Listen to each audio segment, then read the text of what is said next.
दोस्तों स्वागत है आपका बिहार न्यूज़ में। दोस्तों मैं हूं फिरदौस गनी और आप देख रहे हैं केडीबी लाइव। दोस्तों आज हो चुका है 25 जनवरी 2023। तो आज की बिहार की टॉप न्यूज़ लेकर आए हैं आपके लिए। दोस्तों वीडियो शुरू करने से पहले आपको बता दें कि अगर आप नए आए हैं इस चैनल पर तो फिर चैनल को सब्सक्राइब करके बेल आइकन को प्रेस कर दीजिए। तो चलिए शुरू करते हैं फिर आज की पूरे बिहार की टॉप न्यूज़। दोस्तों आज बिहार न्यूज़ में सबसे पहले बात करेंगे कि बिहार के सीमांचल में हाई टेंशन तार चोरी करने का मामला सामने आया है। यह यहाँ पर तार गिरोह खास करके किशनगंज और अररिया में सक्रिय है। जी हां, बिहार के किशनगंज में पुलिस ने अररिया से किशनगंज तक बिजली के हाई टेंशन तार की चोरी करने का गिरोह का भंडाफोड़ किया है। जब पुलिस ने इस मामले में आधा दर्जन अपराधियों को गिरफ्तारी के साथ चोरी का माल बरामद किया है। एसपी डॉक्टर एनामुल हक मैग्नू ने बताया है कि बीते साल 12 दिसंबर 2023 से 21 जनवरी 2023 तक अररिया सहित किशनगंज जिला के अलग अलग थाना क्षेत्र में पोआखाली, बहादुरगंज, कोचाधामन, टेरागाछ और मरगाडांगा में कुल 9 जगहों से बिजली तार चोरी की घटना को अपराध कर्मियों के द्वारा अंजाम दिया गया था। दोस्तों अब बात करते हैं कि एआईएमआईएम के अध्यक्ष असदुद्दीन ओवैसी ने महात्मा गांधी के हत्यारे नाथूराम गोडसे पर बनने वाली फिल्म पर प्रतिबंध लगाने की मांग की है। जी हां, हैदराबाद के सांसद असदुद्दीन ओवैसी ने केंद्र सरकार से पूछा है कि क्या वे गोडसे पर बनी फिल्म पर उसी तरीके से प्रतिबंध लगाएगी जिस तरीके से उसने प्रधानमंत्री नरेंद्र मोदी पर बीबीसी की डॉक्यूमेंट्री पर प्रतिबंध लगा दिया था। ये कहते हुए कि भारत में कोई भी महात्मा गांधी और फिर डॉक्टर BR अम्बेडकर से बड़ा नहीं हो सकता है। ये असदुद्दीन ओवैसी ने कहा है। ओवैसी ने कहा है कि ये देश कभी भी एक दहशतगर्द को एक हीरो के रूप में चित्रित करने की अनुमति नहीं दे सकता है। ऑल इंडिया मजलिस इत्तेहादुल मुस्लिमीन के राष्ट्रीय अध्यक्ष असदुद्दीन ओवैसी हैदराबाद के पुराने शहर में एक जनसभा को संबोधित कर रहे थे। उन्होंने केंद्र सरकार से फिल्म पर प्रतिबंध लगाने और फिर यह सुनिश्चित करने की मांग की है कि ये किसी भी थिएटर में रिलीज नहीं हो। दोस्तों बात करते हैं कि रामचरितमानस मामले के साथ ही स्वर्णों को अंग्रेजों का दलाल बताने का मामला तुल पकड़ता जा रहा है। जेडीयू आरजेडी के नेताओं के बीच हो रही घमासान थमने का नाम नहीं ले रहा है। आरजेडी की तरफ से लगातार बयानबाजी हो रही है तो फिर वहीं जदयू के नेता भी खुल करके आरजेडी के नेताओं पर हमला बोल रहे हैं। जब कुल मिलाकर के दोनों ही दलों के नेता एक दूसरे पर हमलावर हो रहे हैं, लेकिन दोनों ही पार्टियों के शीर्ष नेता चुप्पी साधे हुए हैं। जब कटिहार से पटना पहुंचे डिप्टी सीएम तेजस्वी यादव ने बयानवीरों को 2 टूक में करारा जवाब दिया है। डिप्टी सीएम तेजस्वी यादव ने कहा है कि महागठबंधन को बयानवीर नहीं चला रहे हैं, महागठबंधन को लालू यादव और नीतीश कुमार मिलकर के चला रहे हैं, उन्होंने ही इसे बनाया है। तेजस्वी यादव के मुताबिक बयानवीरों के बयान का कोई मतलब नहीं है। जब पटना एयरपोर्ट पर जब डिप्टी सीएम तेजस्वी यादव से उपेंद्र कुशवाहा के उस बयान की जिसमें उन्होंने कहा था कि बीजेपी के संपर्क में जेडीयू के कई नेता हैं पर मीडिया कर्मियों द्वारा प्रतिक्रिया मांगी गई है, तो जवाब में तेजस्वी यादव ने कहा है कि उन्हें इस बात की कोई जानकारी नहीं है। कोई अगर कुछ भी बोल रहा है तो फिर वह अपनी समझ से बोल रहा है। तेजस्वी यादव ने आगे कहा है कि ये जेडीयू का अंदरूनी मामला है, वह इस पर टिप्पणी नहीं कर सकते हैं। हालांकि उन्होंने ये जरूर कहा है कि इस बात को जेडीयू को ही देखना होगा कि उसे क्या करना है। वहीं पर दूसरी तरफ डिप्टी सीएम तेजस्वी यादव ने महागठबंधन के भविष्य से जुड़े सवाल पर कहा है कि महागठबंधन को लालू प्रसाद, नीतीश कुमार द्वारा बनाया गया है, कोई बयानवीर थोड़े ही महागठबंधन को चला रहे हैं। दोस्तों बात करते हैं कि बिहार के मुख्यमंत्री नीतीश कुमार ने जनसंख्या नियंत्रण कानून को गैर जरूरी बताया है। जब सीएम नीतीश कुमार ने पटना में सोमवार को आयोजित राष्ट्रीय स्वाभिमान दिवस के कार्यक्रम में संबोधन करते हुए ये बातें कही है। जी हां, जनसंख्या पर चर्चा के क्रम में सीएम नीतीश कुमार ने जनसंख्या नियंत्रण कानून का जिक्र करते हुए इशारों में भाजपा को निशाने पर लिया है। जनसंख्या नियंत्रण के लिए कानून बनाना कहीं से भी उचित नहीं है, यह कहना है बिहार के मुख्यमंत्री नीतीश कुमार का।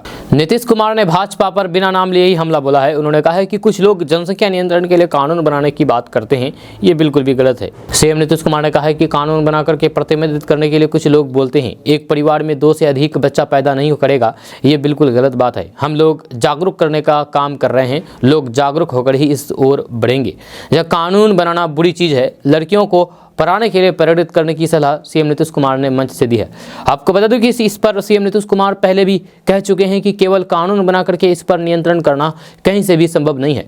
जब सीएम नीतीश कुमार ने तब चीन का उदाहरण दिया था, जहां उनका कहना है कि महिलाओं को पढ़ा करके जागरूक बनाइए, वे खुद इस तरह का जागरूक होगी और फिर ये काम हो सकेगा।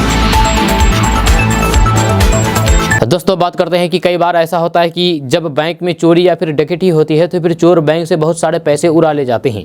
लेकिन सोचिए कि किसी बैंक में चोरी हो जाए और वो चोरी उस बैंक में काम करने वाले अधिकारी ने ही की हो तो फिर काफ़ी चौंकाने वाली बात होती है। जी हाँ, ऐसा ही एक मामला सामने आया है जिसमें एक महिला बैंक अधिकारी ने ही बैंक से करोड़ों रुपए उड़ा लिए और वह 25 साल बाद पकड़ी गई। दरअसल ये घटना अपना देश का नहीं है बल्कि चीन का है, जहाँ चीन के एक शहर की है। चीनी मीडिया रिपोर्ट्स के मुताबिक महिला का नाम चेन एल है और वह चीन के एक सरकारी बैंक में क्लर्क के रूप में काम करती थी और वो अचानक गायब हो गई थी। बाद में पता चला है कि उस बैंक में चोरी हुई है और जो महिला बैंक क्लर्क गायब हुई है उसने ही करीब 5 करोड़ रुपए की रकम उस बैंक से चुराई है। इतना ही नहीं, उस महिला की कहानी तब शुरू हुई जब महिला ने उसी पैसों से अपनी प्लास्टिक सर्जरी कराई और चेहरा एकदम से बिल्कुल बदल दिया। इसके बाद उसने घर खरीदा और आराम से जिंदगी जीने लगी। जी हाँ, उसने कुछ पैसों को किसी अन्य कामों में लगा भी दिया और बाकी बचे पैसे अपने भाई बहन के अकाउंट में ट्रांसफर कर दिए। इधर बैंक में हुई चोरी का मामला जांच तक पहुंच गया। जांच अधिकारी लंबे समय तक इसमें लगे रहे लेकिन उस क्लर्क को पकड़ नहीं पाए। जहाँ रिपोर्ट्स के मुताबिक ऐसा करते हुए 25 साल का लंबा अरसा बीत गया। जहाँ इसी बीच महिला आरोपी ने अपनी शादी भी रचा ली, लेकिन हाल ही में कुछ समय पहले इस मामले की जाँच में शामिल एक अधिकारी को ये महिला टकरा गई और फिर वह पकड़ी गई। दोस्तों बात करते हैं कि उत्तर प्रदेश के एमएलसी स्वामी प्रसाद मौर्य अपने विवादित बयानों की वजह से हमेशा ही चर्चा में रहते हैं। इनके विवादित बयानों की आंच से समाजवादी पार्टी से पहले बसपा और बीजेपी भी झुलस चुकी है। जब बसपा में रहते हुए 2014 में स्वामी प्रसाद मौर्य ने हिंदू देवी देवताओं को लेकर के आपत्तिजनक टिप्पणी की थी। उसको लेकर के सुल्तानपुर में उनके खिलाफ एफआईआर भी दर्ज हुई थी। बीजेपी में आने के बाद वे कैबिनेट मंत्री बने तो फिर 3 तलाक को लेकर के उसने उनके बयान से अल्पसंख्यकों में बड़ा बवाल खड़ा हो गया था। जब बसपा छोड़ने के बाद स्वामी प्रसाद मौर्य ने मायावती को दलित की नहीं दौलत की देवी का बता करके हंगामा खड़ा कर दिया था। बीजेपी छोड़ करके समाजवादी पार्टी में आए तो फिर उन्होंने बीजेपी और फिर आरएसएस को नाग और खुद को नेवला बताना शुरू कर दिया।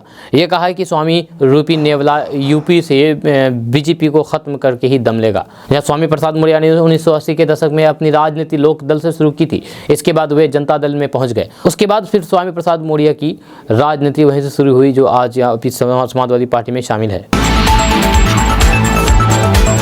दोस्तों बात करते हैं कि देश की सबसे बड़ी पार्टी और बिहार विधानसभा में दूसरे नंबर की पार्टी भाजपा की एक विधायक अब मुश्किलों में फंस गई है। यह भाजपा विधायक के ऊपर एफआईआर दर्ज किया गया है। इनके ऊपर कागजात चोरी करने का आरोप लगा करके एफआईआर दर्ज किया गया है।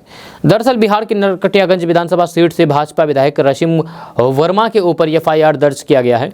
एमएलए के खिलाफ कॉलेज का ताला तोड़ करके कागजात चोरी करने का आरोप लगाया गया है, जिसके बाद कॉलेज के हेड मास्टर की तरफ से ये एफआईआर शिकारपुर थाने में दर्ज कराया गया है। इसमें 20 से 25 लोगों के खिलाफ एफआईआर दर्ज किया गया है। इस मामले में दर्ज एफआईआर के अनुसार आरोपियों ने प्राचार्य के अस्थायी निवास के कक्ष का ताला तोड़ दिया और उसमें रखे कागजात और अन्य सामान उड़ा ले गए। दोस्तों बात करते हैं कि सवर्णों को अंग्रेजों का दलाल बताने वाले को लेकर के बिहार पिछले कुछ दिनों से बिहार की राजनीति में राजस्व एवं भूमि सुधार मंत्री आलोक कुमार मेहता चर्चा में है, जिसमें एक खास तौर पर एक जाति विशेष पर की गई टिप्पणी, विवादित टिप्पणी के बाद अब मंत्री जी को धमकियां मिलनी शुरू हो गई है, जिसकी लिखित शिकायत उन्होंने सचिवालय को थाने में दी है। अपनी शिकायत में राजस्व एवं भूमि सुधार मंत्री आलोक कुमार मेहता ने लिखा है कि उन्हें जान से मारने की धमकी मिली है। धमकी उनके पर्सनल मोबाइल नंबर पर कॉल करके दी गई है। यही नहीं, मंत्री को फोन कर पर गंदी गंदी गालियां दी गई है। उन्हें जाति सूचक शब्द कहे गए हैं। इस घटना के बाद से मंत्री आलोक कुमार मेहता और फिर उनके करीबी टेंशन में आ गए हैं। इस मामले की प्रॉपर जांच करने के साथ ही पटना पुलिस ने उचित सुरक्षा की मांग मंत्री की तरफ से की गई है। दोस्तों बात करते हैं कि बिहार में जहरीली शराब से हाहाकार मचा हुआ है। जहाँ छपरा के बाद सिवान में भी कई लोगों की जान जा चुकी है, लेकिन बिहार सरकार के मंत्री इसे छोटी मोटी घटना मानते हैं। जब बिहार के गया में एक कार्यक्रम में शामिल होने के लिए आए SC/ST कल्याण मंत्री संतोष कुमार सुमन ने सवाल का जवाब देते हुए कहा है कि शराब से मौत को छोटी मोटी घटना होती रहती है। जब बिहार के अनुसूचित जाति और फिर अनुसूचित जनजाति मंत्री संतोष कुमार सुमन ने जहरीली शराब से मौत पर बड़ा बयान दिया है, जिसे कई लोग अजीबो गरीब बयान भी मान रहे हैं। दरअसल जिले में एक कार्यक्रम के दौरान SC/ST कल्याण मंत्री संतोष कुमार सुमन से पत्रकारों ने सीवान में जहरीली शराब से मौत मामले पर सवाल किया, तो जिस पर उन्होंने कहा कि जहरीली शराब से मौत की छोटी मोटी घटनाएं होती रहती है। इस ओर सरकार पूरी गंभीरता से काम कर रही है। कई लोगों को इस मामले में छापेमारी के बाद गिरफ्तारियां भी किया गया है। दोस्तों बात करते हैं कि बागेश्वर धाम के महंत धीरेन्द्र कृष्ण शास्त्री के दिव्य दरबार और फिर नागपुर में मिली चुनौती के बाद विवाद गहराता जा रहा है। यह संत महंत और फिर सन्यासी धर्मगुरु यहां तक कि शंकराचार्य भी इस विवाद में कूदते जा रहे हैं। अब वृंदावन स्थित बाबा नीम करौली धाम के महंत प्रेमानंद गोविंद शरण महाराज ने बागेश्वर धाम का नाम लिए बगैर कटाक्ष किया है। उन्होंने कहा है कि चमत्कार दिखाना, भाग्य बताना केवल ड्रामा है, भविष्य बताना एक तुक्का है। कभी कभी आपके पुण्य से लाभ हो जाता है जब भाग्य बताने वाले का तुक्का लग जाता है। इस आशय का एक वीडियो सोशल मीडिया में खूब वायरल हो रहा है। बागेश्वर धाम के महंत धीरेन्द्र कृष्ण शास्त्री को नागपुर में चुनौती दिए जाने के बाद से लगातार बवाल मचा हुआ है।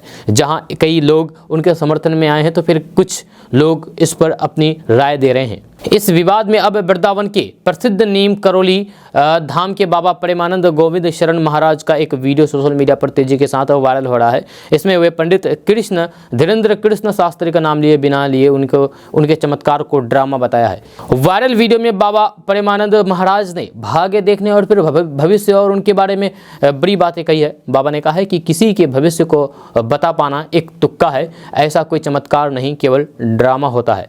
जी हाँ, दरअसल इन दिनों बागेश्वर धाम के महंत धीरेन्द्र कृष्ण शास्त्री अपनी चमत्कारी शक्तियों की वजह से देश दुनिया में सुर्खियां बने हुए हैं। उनके दिव्य दरबार और फिर भविष्य और फिर अनजान व्यक्तियों के बारे में प्रचालित करके भूत भविष्य वर्तमान बताए जाने को लेकर के कई तरह के दावे किए जा रहे हैं। उनके समर्थन और फिर विरोध में भी कई लोग भी हैं। यह धीरेन्द्र शास्त्री के मुद्दे पर संत समाज भी बटा हुआ नजर आ रहा है। दोस्तों बात करते हैं कि बिहार के उप मुख्यमंत्री तेजस्वी यादव ने मंगलवार को अपने निर्वाचन क्षेत्र राघोपुर को बड़ी सौगात दी है। उप मुख्यमंत्री तेजस्वी यादव ने पटना सिटी की कच्ची दरगाह पहुंचे, जहां पर पक्की दरगाह में बने पीपा पुल का उद्घाटन रिमोट कंट्रोल द्वारा किया गया। गंगा नदी पर मौजूदा समय में एक पीपा पुल कच्ची दरगाह में बना हुआ है और दूसरा पीपा पुल पक्की दरगाह में बना हुआ है, जिसका उद्घाटन उप मुख्यमंत्री तेजस्वी यादव ने किया है। यह उद्घाटन के बाद तेजस्वी यादव इसी रास्ते से राघोपुर के लिए रवाना हो गए, जहां पर करोड़ों रुपए की लागत से कई योजनाओं की शिलान्यास करेंगे। दोस्तों बात करते हैं कि सिवान जिला के लकड़ीनबीगंज की भोबतपुर पंचायत के बाला गांव में 2 दिन पहले जहरीली शराब पीकर के जान गंवाने वालों की संख्या 7 हो गई है। जहां इलाजरत सुरेंद्र प्रसाद की मृत्यु मंगलवार की सुबह हुई। वहीं गोपालगंज में भी एक अधेड़ की शराब पीने से मौत होने की बात सामने आई है, लेकिन उसके परिवार वालों ने पुलिस को बीमारी से मौत होने का आवेदन दिया है। मृतक नगर नारायण शाह के शव का पोस्टमार्टम किए बिना ही अंतिम संस्कार कर दिया गया है। आपको बता दूं कि नगर नारायण शाह ने सिवान के सीमावर्ती गांव में 50 रुपए में शराब का पाउच खरीद करके पीने की बात स्वीकारी थी। वहीं सदर अस्पताल में 3 लोगों का उपचार जारी है, जहां तीनों को मंगलवार की सुबह घर भेज दिया गया था। जहरीली शराब से रविवार की देर शाम से आज तक आधा दर्जन लोगों की जान जा चुकी है, जबकि 1 दर्जन से अधिक लोग बीमार हो गए हैं। जहां इसमें कुछ पीड़ितों का उपचार सदर अस्पताल में चल रहा है। दोस्तों बात करते हैं कि बिहार में सत्तारूढ़ जनता दल यूनाइटेड में आंतरिक विवाद अब सड़कों पर दिखने लगा है। इस बीच मंगलवार को जदयू संसदीय बोर्ड के अध्यक्ष उपेंद्र कुशवाहा ने पार्टी के अध्यक्ष ललन सिंह पर गंभीर आरोप लगाते हुए कहा है कि आखिर जदयू नेतृत्व की राजद के साथ क्या डील हुई है, ये उन्हें बता देना चाहिए। जब पटना में प्रेस वार्ता में उपेंद्र कुशवाहा ने स्पष्ट लहजे में यह भी कहा है कि पार्टी में नीतीश कुमार को कमजोर करने की कोशिश हो रही है। उन्होंने कहा है कि वे लगातार नीतीश कुमार के खिलाफ जो भी प्रहार होता है वह सामने आकर के झेलते हैं। इस कारण लोग कुशवाहा को ही किनारे करने की कोशिश में लगे हुए हैं। उन्होंने कहा कि बिहार की सियासत में एक बार फिर से खूब चर्चा हुई है कि जदयू राजद में विलय हो जाएगा, लेकिन पार्टी के किसी भी नेता ने सामने आकर के बयान नहीं दिया था। जहां तब भी मैंने ही बयान दिया है। उन्होंने कहा कि पार्टी की ओर से सोमवार को भी एक कार्यक्रम हुआ, जहां आज भी कार्यक्रम है, मगर उपेंद्र कुशवाहा को दरकिनार किया गया है। यह साजिश है। जहां इतना ही नहीं, आगे कहा है कि नीतीश कुमार से भी हम कहना चाहते हैं कि इस साजिश को समझिए। जब बात करना चाहते हैं तो फिर हमको बुला लीजिए और बात कर लीजिए। उन्होंने जदयू के अध्यक्ष को उसे सवाल करते हुए कहा है कि उन्हें ये बताना चाहिए कि गठबंधन बनाने में क्या डील हुई है। अगर वे इसे सार्वजनिक नहीं करना चाहते हैं तो फिर पार्टी की मीटिंग बुला लीजिए।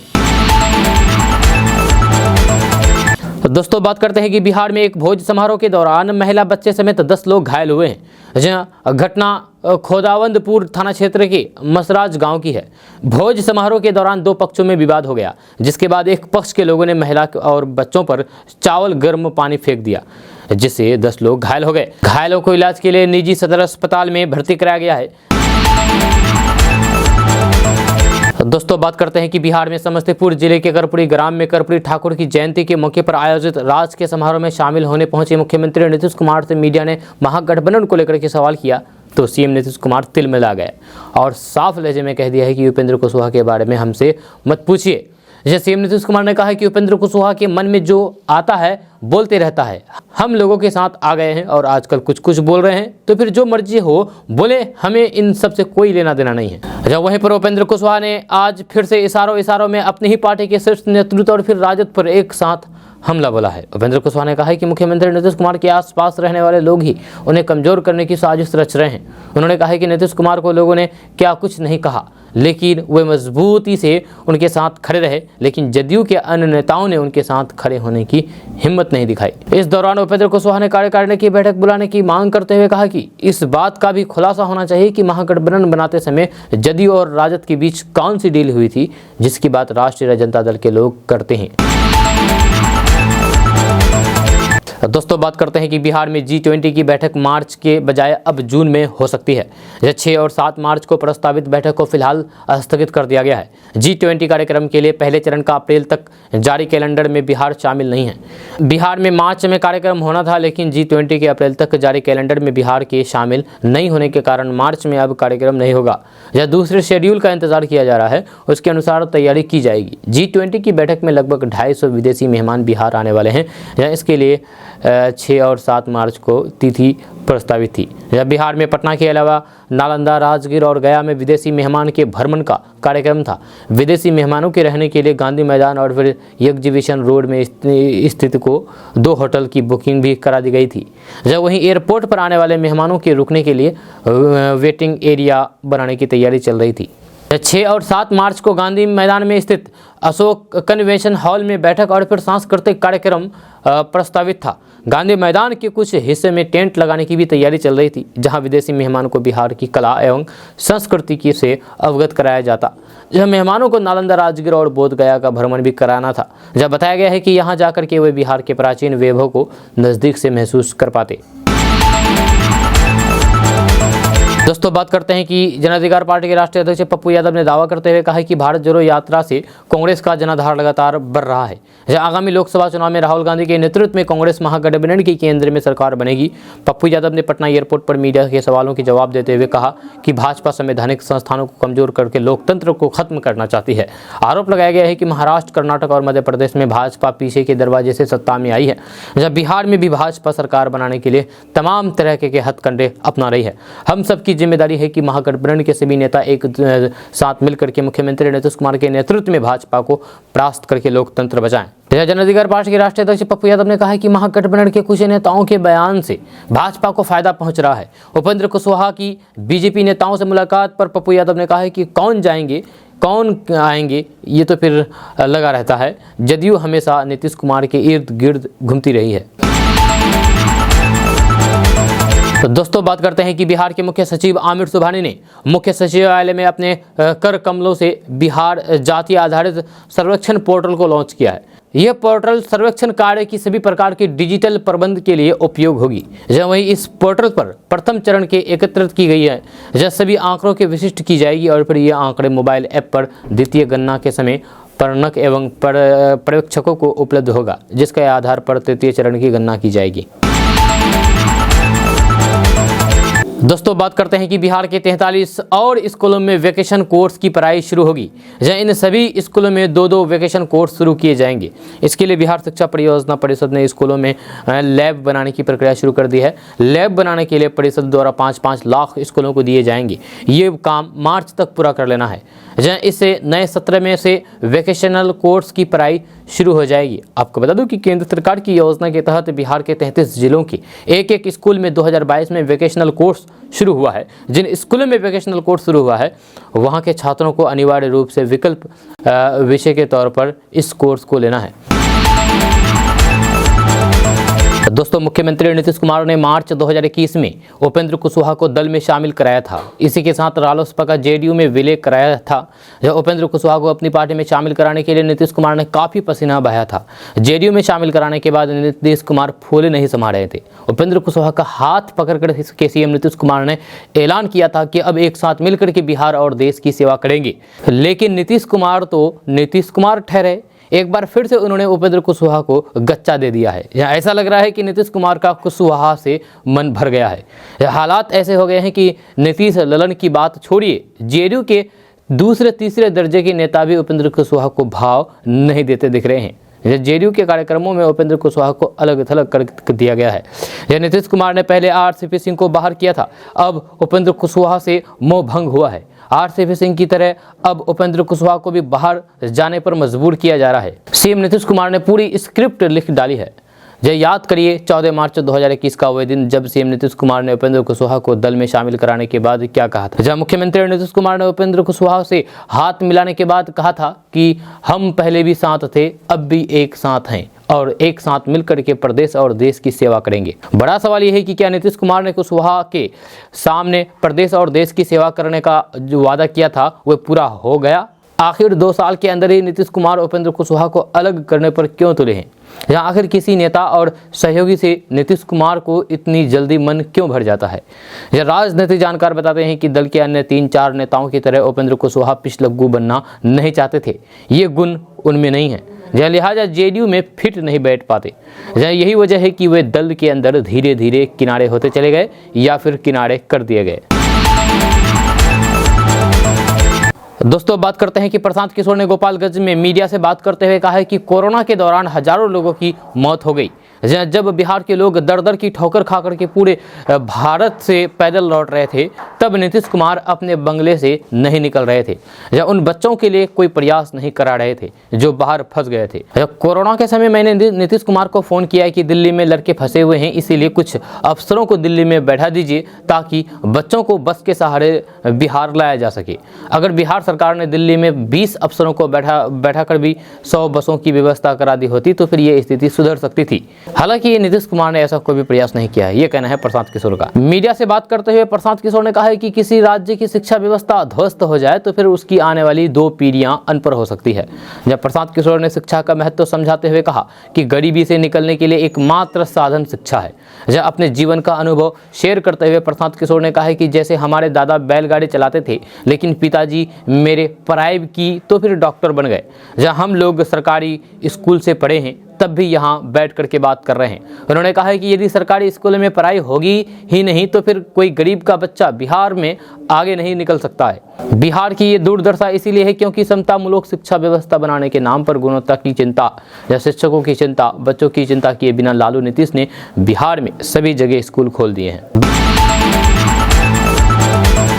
दोस्तों, बात करते हैं कि सुप्रीम कोर्ट ने बिहार मद्य निषेध और फिर उत्पाद अधिनियम के तहत मामलों से निपटने के लिए बिहार में विशेष अदालतों के लिए बुनियादी ढांचे के निर्माण में देरी पर असंतोष जताया है। न्यायमूर्ति संजय किशन कौल की अध्यक्षता वाली पीठ ने कहा है कि 2016 में कानून पारित किया गया था, लेकिन बिहार सरकार ने अभी तक विशेष अदालतों के बुनियादी ढांचों के लिए भूमि आवंटित नहीं की है। यह पीठ ने बिहार सरकार के वकील से पूछा है कि बुनियादी ढांचे की कमी की देख-रेख हुए राज्य बारगेनिंग को बढ़ावा क्यों नहीं देता है। साथ ही कोर्ट ने कहा है कि क्यों ना सभी आरोपियों को जमानत दे दे।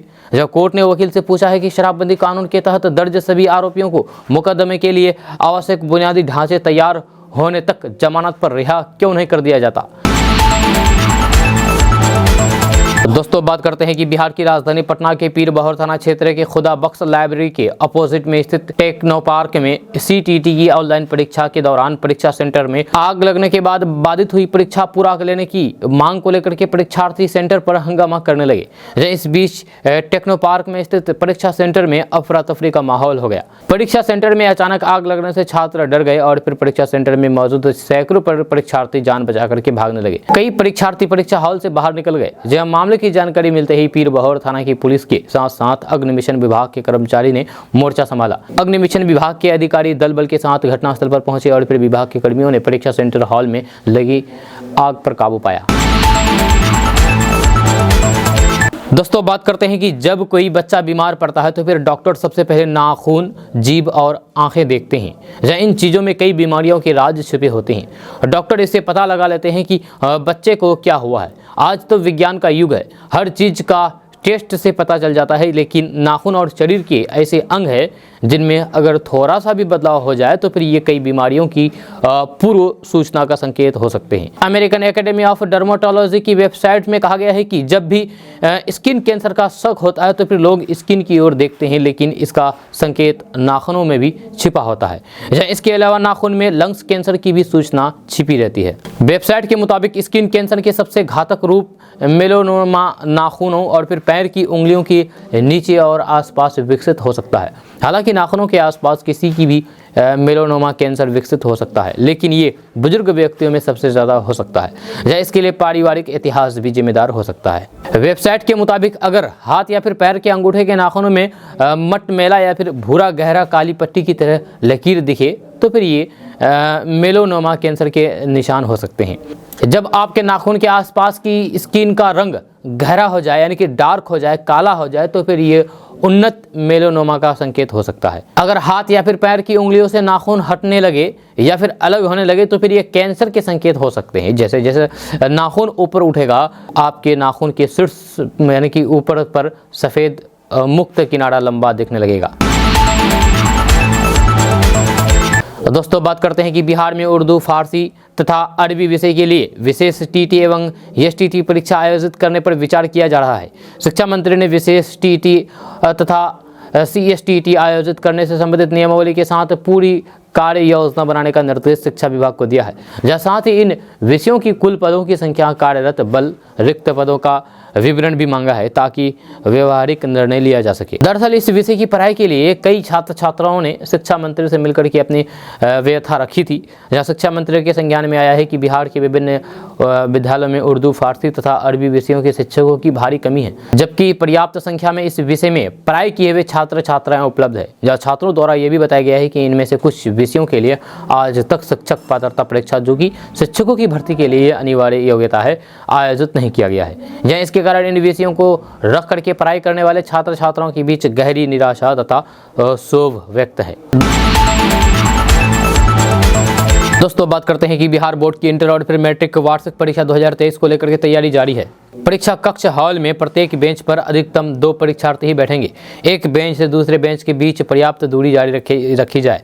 या किसी परीक्षा केंद्र पर यदि बेंच के डेस्क की कमी होती है तो फिर संबंधित प्रखंड के शिक्षा पदाधिकारी इसकी समुचित व्यवस्था करेंगे। प्रत्येक 25 परीक्षार्थियों पर एक वीक्षक के अनुपात में वीक्षकों की प्रतिनियुक्ति होगी। प्रत्येक परीक्षा हॉल में न्यूनतम 2 वीक्षक रहेंगे। सभी वीक्षक प्रत्येक दिन प्रत्येक पाली की परीक्षा शुरू होने के पूर्व विहित घोषणा पत्र में अंकित करेंगे कि इनके प्रभार के अंतर्गत 25 परीक्षार्थियों की जांच उनके द्वारा कर ली गई है और उनके पास कोई आपत्तिजनक सामग्री नहीं पाई गई है। सीट प्लानिंग की व्यवस्था इस प्रकार की जाएगी कि परीक्षा कक्ष में एक रोल कोड के सभी परीक्षार्थी रोल नंबर असेंडिंग क्रम में परीक्षा में बैठ सकेंगे। दोस्तों बात करते हैं कि पूर्णिया से हवाई सेवा शुरू करने की मांग पिछले कई दशकों से पूर्णिया के लाखों लोग कर रहे हैं। साल 2015 में प्रधानमंत्री नरेंद्र मोदी ने पूर्णिया में ही एक सभा में घोषणा की थी कि हवाई चप्पल पहनने वाले लोग अब हवाई यात्रा करेंगे और पूर्णिया से जल्द ही हवाई सेवा शुरू की जाएगी। जिसके बाद जमीन अधिग्रहण के लिए 300 करोड़ रुपए की भी दिए गए थे और स्थानीय प्रशासन द्वारा 52 एकड़ जमीन अधिग्रहण भी की गई थी। इसके बावजूद भी कई तरह की अड़चनें सामने आने लगी है, जिसे देखते हुए स्थानीय सामाजिक कार्यकर्ताओं आरटीआई की ने कई बार पत्र लेकर के प्रधानमंत्री से लेकर के मुख्यमंत्री तक गुहार लगाई है। आरटीआई कार्यकर्ता विजय श्रीवास्तव ने बताया है कि उनके आरटीआई के जवाब में केंद्रीय एविएशन मंत्रालय ने 14 जुलाई 2022 को राज्य सरकार को दिए गए एक पत्र के हवाले से लिखा है कि बिहार सरकार द्वारा गलत दिशा में जमीन अधिग्रहण किया गया है। इसके बावजूद भी उन्होंने बिहार सरकार से NH 31 से एयरपोर्ट तक 4 लेन निर्माण के लिए जमीन की मांग की है, लेकिन अब तक वे जमीन नहीं दी गई है। वहीं बिहार सरकार के अपर मुख्य सचिव एस सिद्धार्थ ने 14 नवंबर 2022 को भारतीय विमानपत्तन प्राधिकरण के अध्यक्ष को लिखे गए पत्र में कहा कि वह इस 52 एकड़ जमीन को अधिग्रहण करके एयरपोर्ट निर्माण का काम शुरू करें। बाद में 4 लेन सड़क बनाने के लिए जमीन दी जाएगी। दोस्तों बात करते हैं कि बिहार के मुख्यमंत्री नीतीश कुमार के निर्देश के बाद दरभंगा एम्स के लिए नई जमीन मिलने का रास्ता साफ हो गया है। जहां स्वास्थ्य विभाग के अपर मुख्य सचिव प्रत्यय अमृत ने बताया है कि दरभंगा के बहादुरपुर अंचल के शोभन बाईपास में 150 एकड़ जमीन नए एम्स के निर्माण के लिए आवंटित कर दी गई है। एम्स को आवंटित की गई नई भूमि आमस दरभंगा हाईवे पर स्थित है।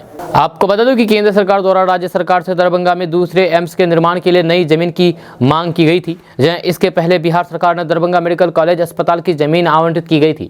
बाद में केंद्र सरकार द्वारा नई जमीन की मांग की गई। इधर मुख्यमंत्री नीतीश कुमार की समाधान यात्रा के दौरान दरभंगा जिले में राज्य के यानी कि बिहार के दूसरे एम्स की जमीन को लेकर के चर्चा की गई थी। मुख्यमंत्री नीतीश कुमार ने दरभंगा में घोषणा की थी कि राज्य सरकार यानी कि बिहार सरकार जल्द ही केंद्र को एम्स निर्माण के लिए नई जमीन चिन्हित कर देगी। अब राज्य में यानी कि बिहार में दूसरे एम्स के निर्माण का रास्ता साफ हो गया है। साथ ही दरभंगा मेडिकल कॉलेज की जमीन यथावत यानी कि वहीं पर बनी रहेगी। दोस्तों बात करते हैं कि एक बार फिर से बिहार के पूर्व डिप्टी सीएम और बीजेपी से राज्यसभा सांसद सुशील कुमार मोदी ने बिहार के मुख्यमंत्री नीतीश कुमार पर करारा प्रहार हमला बोला है। सुशील कुमार मोदी ने कहा है कि जदयू महाराणा प्रताप को महान योद्धा स्वीकार करके स्वाभिमान दिवस मना रहा है। यह अच्छी बात है, लेकिन राणा के शत्रु अकबर के बारे में उसकी क्या राय है, ये भी साफ होना चाहिए। मध्यकाल में राणा प्रताप अकबर की सेनाओं के बीच कई लड़ाइयाँ हुई, इसीलिए कोई दल या फिर समुदाय एक साथ दोनों को महान कैसे बता सकता है। यह सुशील कुमार मोदी ने कहा है कि क्षत्रिय शिरोमणि महाराणा प्रताप को जदयू महान मानता है, जबकि उनकी सहयोगी दल राजद लगातार स्वर्णों की निंदा कर रहा है। सत्ता में बने रहने के लिए नीतीश कुमार स्वर्ण महापुरुषों का अपमान चुप्पी मार करके बर्दाश्त कर रहे हैं। उन्होंने कहा है कि राजद स्वर्ण जाति के गरीबों को 10% आरक्षण देने के केंद्र सरकार के फैसले का विरोध करता ही रहा है। उन्होंने कहा है कि राजद के वरिष्ठ नेता रघुवंश प्रसाद सिंह EWS को रिजर्वेशन देने के पक्ष में थे, इसीलिए पार्टी ने उनका घोर अपमान किया था। दोस्तों बात करते हैं कि बिहार के शहरों में खस्ताहाल सड़कों और फिर गली मोहल्लों की हालात अब सुधरने लगी है। नगर निकायों में रुकी हुई योजनाओं का काम तेज होगा। नीतीश सरकार ने छठे राज्य वित्त आयोग की दूसरी किस्त अधिकतर निकायों को भेज दी है। 207 निकायों में दूसरी किस्त के 719 करोड़ रुपए और फिर 94 निकायों में पहली किस्त के 131 करोड़ रुपए दिए गए हैं। निकाय अपनी जरूरत के मुताबिक इस राशि को खर्च कर सकते हैं। कर्मियों को प्रशिक्षण देने के लिए राज्य मुख्यालय को 13 करोड़ रुपए दिए गए हैं, जब पटना समेत 9 निगमों को 322 करोड़ 77 लाख रुपए दिए गए हैं। सभी निकायों को सहायक अनुदान के रूप में ये राशि मिलनी है। अनुदान की राशि का 50% स्थानीय निकायों को सीधे हस्तांतरित किया जाएगा। वही 50% राशि अलग अलग विभागों द्वारा उन योजनाओं पर खर्च की जाएगी जिनका उद्देश्य स्थानीय निकायों का विकास करना है। बिहार के नगर निकायों में चुनाव के चलते लंबे समय से कई विकास कार्य शुरू नहीं हो पा रहे थे। 6 माह से ज्यादा समय से सड़कों की मरम्मत नहीं हो पा रही थी। अब छठे वित्त राज्य आयोग की राशि मिलने के बाद कई रुकी हुई योजनाओं को गति मिलेगी। 6 मीटर से अधिक चौड़ी सड़कों का निर्माण भी इससे कराया जाएगा। तो दोस्तों आज का न्यूज़ बस यहाँ तक। कैसा लगा नीचे कमेंट बॉक्स में कमेंट करके जरूर बताइएगा। अगर आप नए आए हैं इस चैनल पर तो फिर चैनल को सब्सक्राइब करके बेल आइकन को प्रेस कर दीजिए और साथ में वीडियो को लाइक कर दीजिए, अपने दोस्तों के साथ शेयर भी कीजिए। तो चलिए मिलते हैं फिर नेक्स्ट वीडियो के साथ, तब तक के लिए जय हिंद जय बिहार।